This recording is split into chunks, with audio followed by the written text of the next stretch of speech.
All right, Ode family members, we are here with one of our newest Ode family members. We're honored to have Nicole Monette. Thank you for having me. I appreciate it. Yeah, and you're a local neighbor, right? I live in Ortonville. Yeah. Yeah, I live in Brandon, so pretty much, Yeah, yeah, right next door. yeah. So I probably ride by your house, and you don't know that. If you ever see two knuckleheads, old men riding their gravel bikes all around everywhere, that's us. Yeah, I've probably run by you possibly and not even known it. So, Yeah, well, now you're gonna know. Whenever yeah, I'll keep you my guys eyes go out. by the bike, stop. Is Yeah. that you, Ted and Paul? Yeah. We'll find out. So, Nicole, you've had some good news or changing news in your running this year. Tell us a bit about that. This is exciting for me. Yeah, I got the opportunity in January. I ran the Hoka 100K Carbon X event out in Arizona. I got the invitation to do that, which was really exciting. And then I actually signed with Hoka to run for them this year in 2021. So it kind of started with that event in January, and then um, recently in April, I went out to California and I did the Canyons 100K out there. So it's been a really cool opportunity. Something I didn't really see coming my way, but it's been really awesome. So I've got nothing but good things to say about all the people with Hoka and just for giving me a chance and having me on. It's been great. Yeah, I love their product. Uh, Yeah. Yeah, I've been wearing their shoes forever, so yeah, I and my wife and others, we've gotten a lot of pairs of Hokas from our favorite running shop, Complete Runner, Flint. And now the new location in Grand Blanc, so they moved that product, and we're really happy with it. So, well, first of all, you're going to run in some Hokas at the Ode race in July. What model are you going to run in? oh geez, I'll probably on the trail portion, I'll probably wear the Speed Goats, and on the road, I'll probably wear the Clifton. Okay, okay. Yeah, I go think with the cushion shoes for a long event like this. So, absolutely, absolutely smart. Absolutely, I love those. mhm. The Ode itself, I'm going to take this off. It's a little hot now. I had to put it on just to start the interview to make you feel, welcome to the Ode family. But a little bit much now. I would recommend when you do get your awesome hat at the race, if that's what you pick for your gift. I know you probably did, because you're probably running this just for the orange hat. Definitely. Not wear it. I would not wear it during this race. I would save it for a later race. Yeah, it'd be a little toasty, I think. So why the Ode? How did that come up on your radar this year? Well, being local, I had heard of it, I think, in the last year or so. Um, and I was just kind of looking for some events to do in the summer here. And I kind of wanted to look for something local just because I have three little kids. And so traveling is a little more difficult, and so I was looking around at local events, and I've always been kind of intrigued, like a lot of people, with these backyard ultras. And then I was like, well, looks like a really fun event. It's literally 20 minutes from my door. My husband and kids can come out and crew me, and if he needs to, he can take them home, and it's really convenient. And Holly Recreation Area is a great place to run. And so I thought, I'm training for like some fall. I'm going to do a 100-miler in the fall. And so I thought, this is great heat training, mental toughness training, and just, good physical training too. So I thought, why not give it a shot?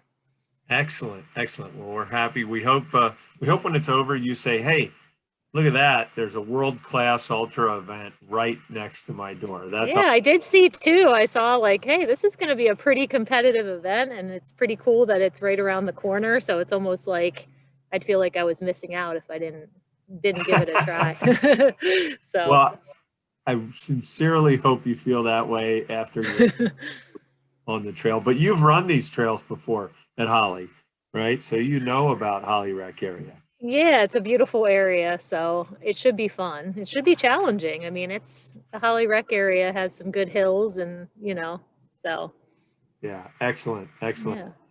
yeah. So you picked this. You've been intrigued by the backyard format, and now you're going to run it.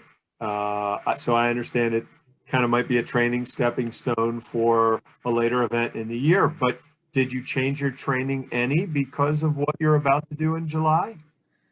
I haven't changed it too much. I would say I haven't changed it too much. I mean, I run a pretty good amount of miles a week anyway, so I'm kind of just sticking to that.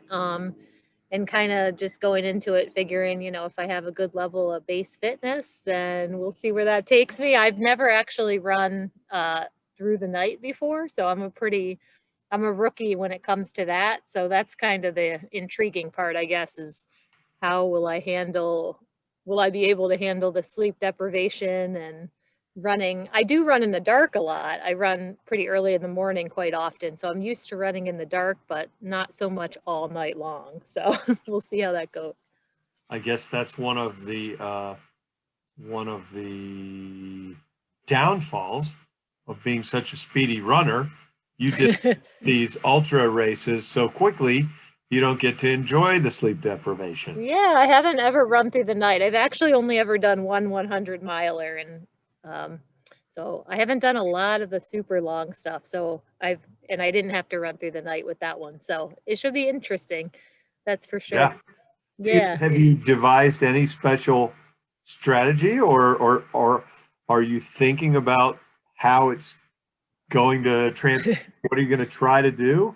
Yeah, I've kind of been starting to think about it now. It's creeping up here pretty soon here in under a month. So I don't have like a specific strategy, but I guess my plan during the at least the first 12 hours is just to conserve as much energy and stay as cool as I can. So just to make sure that I'm not trying to run these loops, too hard or anything, but at the same time having a few minutes at least after each one to kind of get myself cooled down and, ready to go again. So I'll have to kind of think about I'm gonna probably run the loop before the race because it's so local, I can pretty easily, um, and just see what it's like so that I can get a good idea of what a good effort level will be. Uh, about that. All right, we're back. Sorry, I apologize. That's okay. You just had to go run a quick 50K Yeah, no big on deal. your training schedule. Yeah, sorry about that. No problem. No problem whatsoever. So, do you have a special strength that you feel is going to pull you through in Mm. Art Ultra? And two-part question. And what's your biggest fear on race day of the hurdle that you're going to have to overcome? Um, I think my strength in an event like this may be that I'm super stubborn. And so like I don't like to give up. I've never dropped out of an ultra race before, and I know this is a different format. I've never done anything like quite like this, but so I'm pretty stubborn.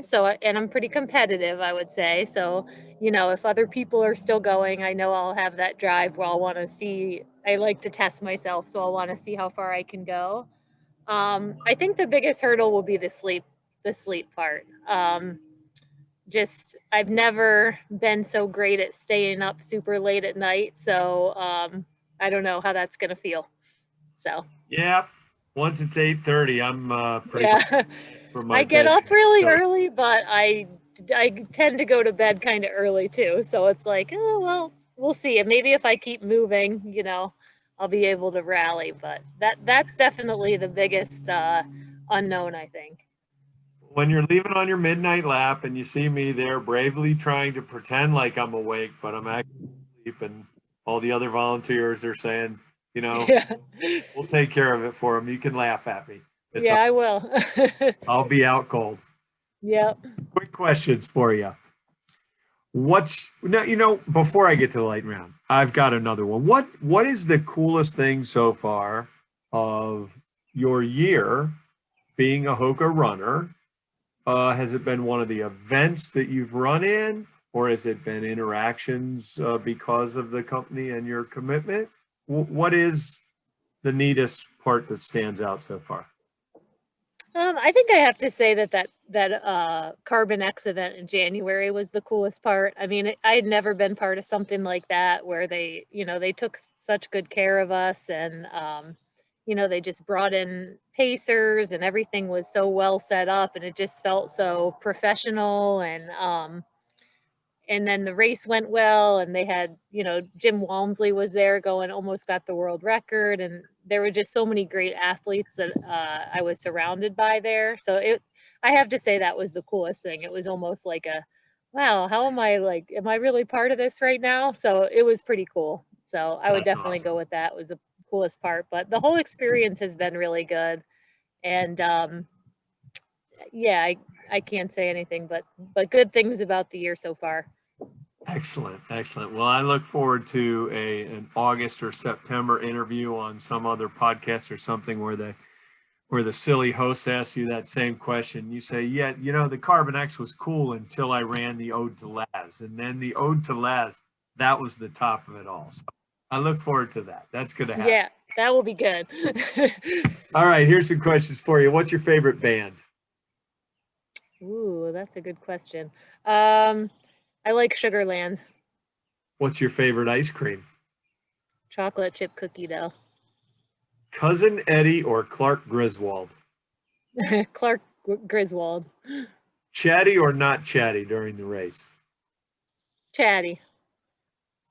Swedish Fish or Sour Patch Kids? Swedish Fish. Well done, medium or rare? Medium. Porta-John or the Bushes? The Bushes. And there's a lot of that in Holly, so yeah. Favorite donut? Oh, like the old-fashioned kind. Oh, we have 3 of us now. There you go. Yeah. Debbie or Mr. Kipling's?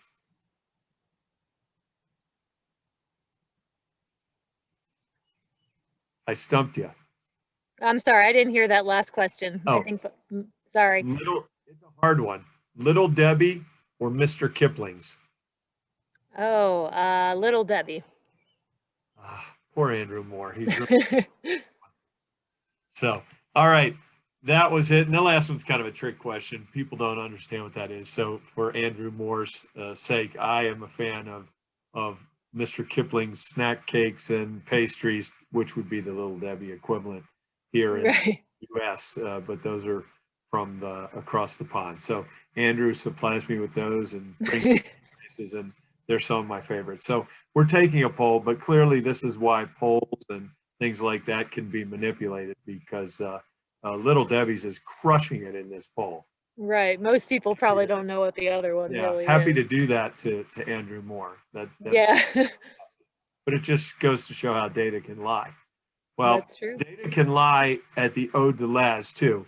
And can you tell me, do you have any idea of all the people last year that ran the race that had not been to the Ode course before? I asked them 2 questions. What is your stretch goal? And then what is your realistic minimum goal for laps you'll run? And I take the stretch goal data and I throw that out the window immediately. And I take the realistic minimum. And when I looked at all the guesses compared to the final performances, what percentage did they overestimate what they would achieve by? The people that had not been to the... maybe they overestimated by 33%. Wow, that is awesome. No wonder you're a sponsored athlete. I mean, you're this sport. They overestimated by 40%. Not a bad guess. And run that loop. Yeah, I'm definitely going to do that. Probably sometime in the next couple weeks. So we'll have to check out how hard it is.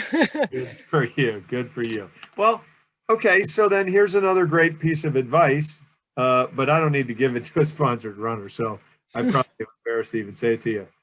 Don't run the uphills. Duh.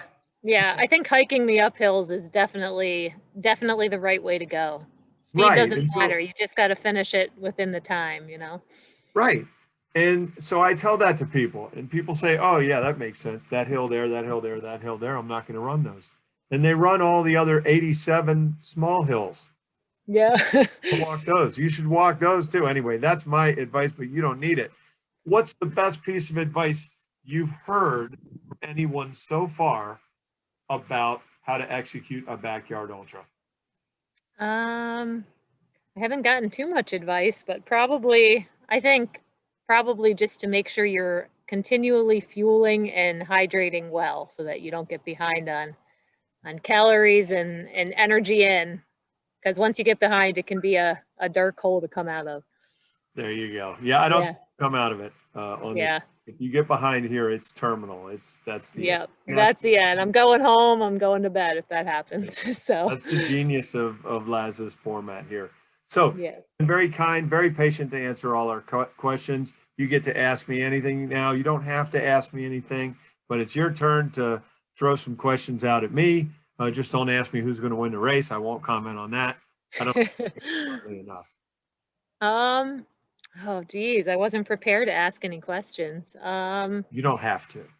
Yeah, I don't really have any questions. I just want to say I think it's cool that you're getting all these interviews and making this so much fun and bringing some attention to this area of Michigan, which people don't think of Michigan as being what it's like around here. So I think it's kind of cool to bring all these people into the area we live in because I think it's pretty nice around here. So Yeah, me yeah, too. I agree. Thanks for so saying that. And that's why the yeah, thing started.